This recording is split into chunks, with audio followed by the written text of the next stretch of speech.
This was a busy week. Let's get to it. So the first thing I did was to unsubdivide my mesh. As you can see here, the poly count is much smaller. All I did was go into Edge, unsubdivide, but you'll notice when I do that, you can see here, I started to get some triangles instead of quads. Control Z that.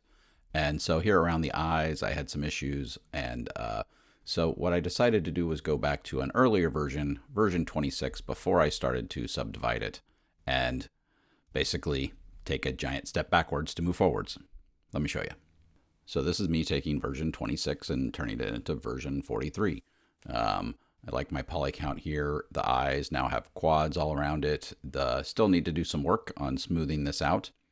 But that's what I did. I went backwards to move forwards, and that's why I save versions of my bear. So by the end of the week, this is where I was. I was on version 59. I had generated my rig again. I had even added bones for my bow. Still got some issues there with some hierarchies, but I will get to that later. So this is working out pretty well. I had smoothed out everything around the eyes. I had created eyelids for my bear, so I was super happy about that. And this was generally looking pretty good. But then I ran into one issue here, which I will show you. Taking the head and tilting it way back. Look, there is a spike coming out of the bear's chin there.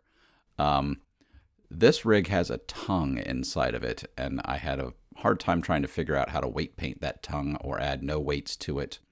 And no matter what I did, weird things would happen. You can see stuff going on under here.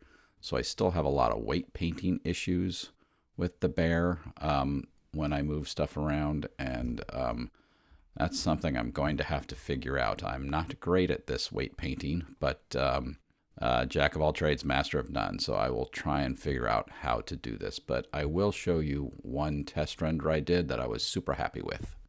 So here's a little close-up test render of the bear with got a little snarl going on there. The brows are furrowed.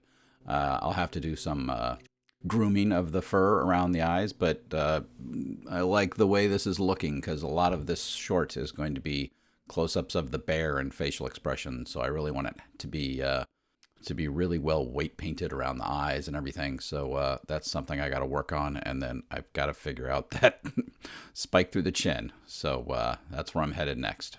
I'll be back next week with the full report. I'll see you then.